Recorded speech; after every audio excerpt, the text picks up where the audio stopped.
Welcome my dear students and friends. নিয়ে চলে এলাম নতুন একটি ভিডিও। ষষ্ঠ শ্রেণীর দ্বিতীয় পর্যায়ক্রমিক মূল্যায়ন পরিবেশ ও বিজ্ঞান বিষয়ের উপর একটা মডেল প্রশ্নপত্র এবং অবশ্যই উত্তর সহ। আজকের আলোচনাটা তোমাদের জন্য, তোমাদের পরীক্ষার প্রিপারেশনের জন্য। আগামী আগস্টে হতে চলেছে তোমাদের যে দ্বিতীয় ইউনিট টেস্ট, সেই টেস্টের একটা মডেল প্রশ্নপত্র আজকে আলোচনা করব। তোমরা প্রশ্নটি দেখার পর নিজেরা উত্তরটাকে আগে করে ফেলবে, অর্থাৎ ভিডিওটিকে পজ করবে, করার পরে তোমরা নিজেরা উত্তর করে ফেলবে। আমাদের এই ভিডিওরই শেষ পর্যায়ে থাকবে অ্যান্সার। সেই অ্যান্সারের সঙ্গে মিলিয়ে নিও তোমাদের যে উত্তরপত্র বা অ্যান্সার শিট, তারপরে নিজেরা বুঝতে পারবে তোমরা কতটা প্রিপেয়ার হয়েছো।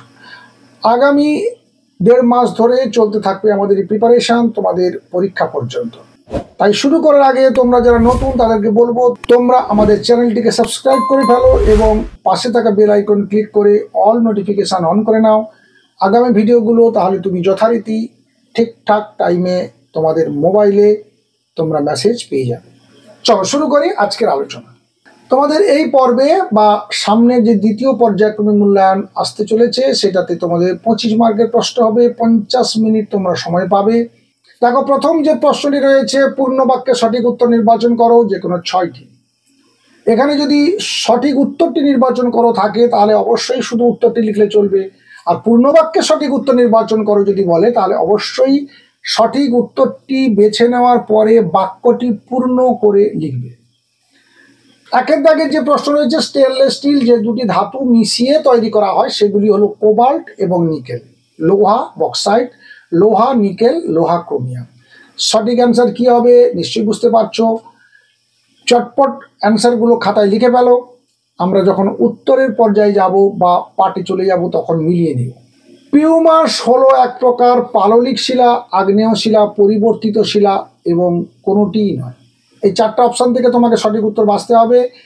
গড় সৌরদিনকে 24 দিয়ে ভাগ করলে পাওয়া যায় 1 ঘন্টা, 1 সেকেন্ড, 1 মিনিট, কোনোটিই নয়।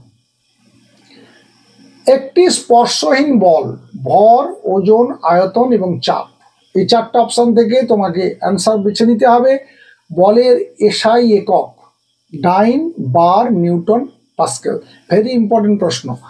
কনুই বা হাঁটুতে রয়েছে বল ও সকেট সন্ধি, হিঞ্জ সন্ধি, পিভট সন্ধি, স্যাডেল সন্ধি। অর্থাৎ আমাদের যে কনুই বা হাঁটুতে দুটো হাড় সংযোগ হয়ে রয়েছে, সেখানে কি ধরনের সন্ধি বা জয়েন্ট রয়েছে। নির্দেশ মতো নিচের প্রশ্নগুলির উত্তর দাও। এটাতে রয়েছে দেখো 5টি, প্রত্যেকটির মান রয়েছে 1 করে। বক্সাইট কোন ধাতুর আকরিক? তরলের আয়তন মাপা হয় কিসের সাহায্যে? ক্ষেত্রফল বৃদ্ধিতে নির্দিষ্ট পরিমাণ বলের জন্য চাপ কমবে, সত্য না মিথ্যা? একটি উদাহরণ দাও যেখানে বায়ুর গতিশক্তিকে কাজে লাগানো হয়। আর সর্বশেষ যে 5 নম্বর প্রশ্নটি রয়েছে, মানুষের লালারসে উপস্থিত জীবাণুনাশক রাসায়নিক পদার্থটির নাম কি? শূন্যস্থান পূরণ করতে হবে। 5টি করতে হবে। এরপরে 3-এর দাগে রয়েছে দেখো একটা পার্থক্য, যেটা 2 মার্ক, আগ্নেয় শিলা ও পাললিক শিলার পার্থক্য লেখো। আর 4-এর দাগে 4টি দাগ রয়েছে, প্রত্যেকটি দাগ 3 মার্ক করে। প্রথম দাগে রয়েছে প্রাথমিক রাশি ও লব্ধ রাশি কাকে বলে? উভয়ের একটি করে উদাহরণ দাও। খাদ্য শৃঙ্খল বলতে কি বোঝো? ব্যাঙ, ফড়িং, ময়ূর, সাপ, গাছ ও সূর্যকে ঠিক ঠিক বসিয়ে একটি খাদ্য শৃঙ্খল তৈরি করো। চাপের সংজ্ঞা দাও। বার্নৌলির নীতিটি বিবৃত করো। মানবদেহে রক্তে উপস্থিত লোহিত কণিকা, শ্বেত রক্তকণিকা, অনুচক্রিকার কাজ উল্লেখ করো। এই প্রশ্নগুলো তোমাদেরকে উত্তর করতে হবে এবং 3 মার্কের প্রশ্ন, মানে 2 থেকে 3 লাইনের মধ্যে উত্তর দিতে হবে। সংজ্ঞা, উদাহরণ, এইভাবে প্রশ্নের উত্তরগুলো দিয়ে যেতে হবে। তোমরা ভিডিওটিকে এখানে পজ করো, করে এগুলো সব উত্তরগুলো করে ফেলো। করার পরে ফের স্টার্ট করো, অ্যান্সারটা দেখে নাও, মিলিয়ে নাও। চলো আমরা অ্যান্সার দেখে নিই। পূর্ণ বাক্যে সঠিক উত্তর নির্বাচন করো, যে 6টি রয়েছে সেখানে দেখো উত্তরগুলো কি কি হবে। দেখো আমি কালার চেঞ্জ করে লিখে দিয়েছি। প্রথম প্রশ্ন ডি অপশান সঠিক হবে, লোহা ক্রোমিয়াম স্টেনলেস স্টিল যে দুটি ধাতু মিশিয়ে তৈরি হয়। পিউমাস হলো এক প্রকার আগ্নেয় শিলা। গড় সৌরদিনকে 24 দিয়ে ভাগ করলে পাওয়া যায় 1 ঘন্টা। একটি স্পর্শহীন বল হলো ওজন।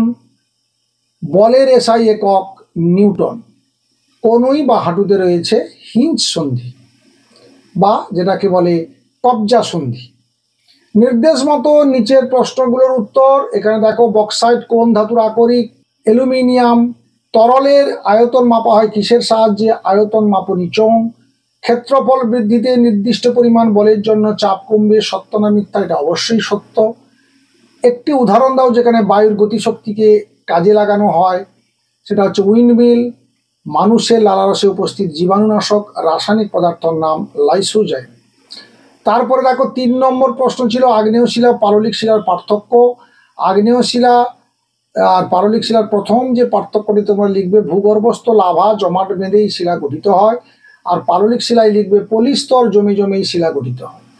আগ্নেয় শিলা লিখবে নির্গত লাভা থেকে তৈরি হয় বলে এই শিলায় জীবাশ্ম পাওয়া যায় না। পাললিক শিলায় লিখবে পলি জমে তৈরি হয় বলে এই শিলা স্তরে জীবাশ্ম পাওয়া যায়। আর 4 দাগের যে প্রশ্নগুলো রয়েছে দেখে নাও। নিচের প্রশ্নগুলোর সংক্ষিপ্ত উত্তর দিতে হবে। প্রত্যেকে 3 মার্ক করেছিল। প্রাথমিক রাশি কাকে বলে? উভয়ের একটি করে উদাহরণ দাও। প্রাথমিক রাশি ও লব্ধ রাশি কাকে বলে? প্রাথমিক রাশি যে সকল রাশি অন্য কোনো রাশির উপর নির্ভর করে না তাদের মৌলিক বা প্রাথমিক রাশি বলে, যেমন দৈর্ঘ্য, ভর, সময় ইত্যাদি। অর্থাৎ এই এককগুলি দিয়ে অন্যান্য সমস্ত রকম একককে আমরা তৈরি করতে পারি, সেই জন্য এটাকে বলা হয় প্রাথমিক রাশি। লব্ধ রাশি কাকে বলে? যে সকল রাশি একাধিক মৌলিক রাশি নিয়ে তৈরি হয় তাদের লব্ধ রাশি বলে, যেমন ক্ষেত্রফল, ঘনত্ব, আয়তন। ক্ষেত্রফল দৈর্ঘ্যের যে একক ছিল তাকে 2 বার দেখো গুণ করলে লব্ধ রাশি পেয়ে যাচ্ছি, যেটা প্রাথমিক রাশিতে বলেছিলাম যে ওই প্রাথমিক রাশির একক দিয়ে সমস্ত রাশির এককগুলো তৈরি করা যায়। এক্ষেত্রে দেখো ক্ষেত্রফল, দৈর্ঘ্য প্রস্থ গুণ করলে, অর্থাৎ দুটোই কিন্তু দৈর্ঘ্যের একক, ক্ষেত্রফল তৈরি পেয়ে যাচ্ছি। ঘনত্ব, আয়তন, বেগ একইভাবে আমরা বার করতে পারবো। খাদ্য শৃঙ্খল বলতে কি বোঝো? ব্যাং, ফড়িং, বাঘ, ময়ূর, সাপ, গাছ এদেরকে ঠিকঠাক বসিয়ে একটা খাদ্য শৃঙ্খল তৈরি করতে বলেছে। ছবি দিয়ে দিয়েছি দেখো, এটা পেজ নাম্বার 93-তে রয়েছে। বাস্তুতন্ত্রে একটি প্রাণী অন্য উদ্ভিদ বা প্রাণীকে খাদ্য হিসেবে গ্রহণ করে তখন সে তা হয় খাদক। অর্থাৎ কোনো প্রাণী অন্য উদ্ভিদ বা প্রাণীকে যখন খাদ্য হিসেবে গ্রহণ করছে তখন প্রথম যে প্রাণীটি তাকে বলা হচ্ছে খাদক। আবার সেই প্রাণীটা কখনো কখনো নিজেই অন্য প্রাণীর খাদ্য হয়ে যায়। বাস্তুতন্ত্রে পর্যায়ক্রমিক খাদ্য খাদক সম্পর্ককে বা খাদ্য খাদক সম্পর্কযুক্ত শৃঙ্খলকে খাদ্য শৃঙ্খল বলে। তাহলে বুঝতেই পারলে। আর যে উদাহরণগুলো বা যে প্রাণী উদ্ভিদের নামগুলো দিয়েছিল তাকে এইভাবে যদি সাজিয়ে নাও তাহলে একটা খাদ্য শৃঙ্খল তৈরি হয়ে যাবে। অর্থাৎ একজন খাদক, অন্যজন খাদ্য। আবার খাদক পরের উপরের আরেকটা স্তরের খাদ্য হিসাবে পরিগণিত হচ্ছে। একইভাবে দেখো এইভাবে পরপর পরপর চলে যাচ্ছে। এখানে উদ্ভিদ, তাকে খাচ্ছে ফড়িং, এই যে ফড়িং রয়েছে, তারপর তাকে খাচ্ছে, আবার ফড়িংকে খাচ্ছে ব্যাং, ব্যাংকে খাচ্ছে সাপ, সাপকে খাচ্ছে ময়ূর, ময়ূরকে খাচ্ছে বাঘ। অর্থাৎ পরপর খাদ্য খাদক সম্পর্কযুক্ত এই যে শৃঙ্খল, একে বলা হচ্ছে খাদ্য শৃঙ্খল।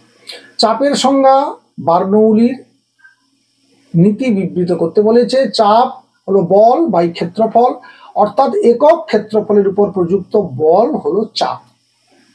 আর বার্নৌলির নীতিটা কি না, কোনো গ্যাস বা তরল গতিশীল হলে যে স্থানে ওই তরল বা গ্যাসের বেগ বেশি সেই স্থানে ওই গ্যাস বা তরলের চাপ কম হবে।